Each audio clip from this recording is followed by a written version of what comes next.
ಎಲ್ಲರಿಗೂ ಜೈ ಶ್ರೀರಾಮ್. ಎಲ್ಲ ಹೇಗಿದ್ದೀರಾ? ಎಲ್ಲ ಚೆನ್ನಾಗಿರೋಣ. ಬನ್ನಿ 2026 ಪ್ರೆಡಿಕ್ಷನ್ ಹೇಗಿದೆ ಅಂತ ನೋಡೋಣ. ಎಲ್ಲರ ಮನಸ್ಸಲ್ಲೂ ಇರುತ್ತೆ, ಈ ಹೊಸ ವರ್ಷ ಎಲ್ಲರಿಗೂ ಒಳ್ಳೆಯದಾಗಲಿ ಕಣಪ್ಪ, ಈ ವರ್ಷನಾರು ನಮ್ಗೆ ನೆಮ್ಮದಿ ಅನ್ನೋದು ಸಿಗಲಿ, ಒಂದು ಖುಷಿ ಅನ್ನೋದು ಸಿಗಲಿ ಅಂತ ಎಕ್ಸ್ಪೆಕ್ಟ್ ಮಾಡ್ತಿದ್ದೀವಿ. ಸೊ ಬನ್ನಿ ನೋಡೋಣ. 2026 ನ್ಯೂಮರಾಲಜಿ ಪ್ರಕಾರ ಕೌಂಟ್ ಮಾಡಿದಾಗ ಏನಾಗುತ್ತೆ, 2 2 4 4 6 10 10 ಅಂತಂದರೆ ಒಂದು ಅಂತಂದರೆ ಕಿಂಗು. ಸೊ ಈ ವರ್ಷ ಯಾರು ರೂಲ್ ಮಾಡ್ತಾರೆ ಅಂದರೆ ಸೂರ್ಯದೇವ ಬರ್ತಿದ್ದಾರೆ. ಸೊ ಕಿಂಗ್ ಬರ್ತಿದ್ದಾರೆ ಅಂತಂದರೆ ಒಂದು ಸ್ವಲ್ಪ ಅಚಲ್ ಮಚಲ್ ಆಗಲೇಬೇಕಲ್ವ. ಸೊ ಏನು ಮಾಡ್ತಿದ್ದೀರಾ ಅಂತಂದರೆ, ನಾವು ಈ ವರ್ಷ ನಾವೇನು ಅನ್ಕೋತೀವಿ, ಈ ವರ್ಷ ಹೊಸ ವರ್ಷ ಬಂತು ಅಂತ ಸ್ವಲ್ಪ ಎನರ್ಜಿಟಿಕ್ ಆಗಿರ್ತೀವಿ.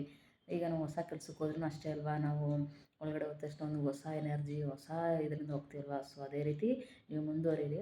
ಬಟ್ ಏನಂದರೆ ನಿಮಗೆ ಈಗ ನೀವು ಯಾವುದೇ ಫೀಲ್ಡಲ್ಲಿದ್ದರೂ ಕಾಂಪಿಟೇಷನ್ ಸ್ಟಾರ್ಟ್ ಆಗುತ್ತೆ. ಈಗ ಕಿಂಗ್ ಬಂದಿರೋದ್ರಿಂದ ಅವ್ರು ಏನು ಹೇಳ್ತಾರೆ ಅಂದರೆ ಹೊಸ ಹೊಸ ರೂಲ್ಸ್ ಮಾಡ್ತಾರೆ, ಹೊಸ ಹೊಸ ನಿಯಮಗಳನ್ನ ಜಾರಿಗೆ ತರ್ತಾರೆ. ಬಟ್ ನಿಮಗೆ ಅದು ಅಡ್ಜಸ್ಟ್ ಆಗೋದು ಸ್ವಲ್ಪ ಕಷ್ಟ ಅನಿಸುತ್ತೆ. ಯಾಕಂದರೆ ನೀವು ಇದ್ದಿದ್ದ ರೀತಿಯೇ ಬೇರೆ, ಇವಾಗ ಆಗಬೇಕಾಗಿರೋ ರೀತಿಯೇ ಬೇರೆ.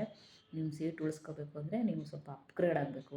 ಮತ್ತು ಹೊಸ ಸ್ಟಾರ್ಟಪ್ಗಳಿಗೆ, ನಿಮ್ಮ ಕೆರಿಯರ್ಗೆ ಇದು ಒಳ್ಳೆಯ ಸಮಯ. ಬಟ್ ಕಷ್ಟಪಡಲೇಬೇಕು.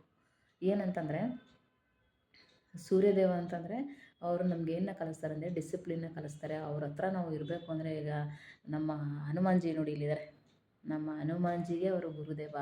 ಸೊ ನಮ್ಮ ಹನುಮಾನ್ಜಿನೇ ಅವ್ರ ಹತ್ರ ಪಾಠ ಕಲಿಯೋಕೆ ಹೋದಾಗ ಅವ್ರು ಏನು ಹೇಳಿದ್ರು ಹೇಳಿ, ಅವ್ರು ಸಿಕ್ಕಾಪಟ್ಟೆ ರೂಲ್ಸ್ ರೆಗ್ಯುಲೇಷನ್ಸ್ನ ಫಾಲೋ ಮಾಡೋಕ್ಕೆ ಹೇಳ್ತಾರೆ. ಸೊ ಅದನ್ನು ನೀವು ಫಾಲೋ ಮಾಡ್ಕೊಂಡು ಹೋದರೆ ಖಂಡಿತ ಸಕ್ಸಸ್ ಇದೆ. ನೆಕ್ಸ್ಟ್ ವಿಡಿಯೋದಲ್ಲಿ ಇನ್ನೊಂದೆರಡು ಕೀ ಪಾಯಿಂಟ್ಸ್ನ ಹೇಳ್ತೀನಿ. So please follow me.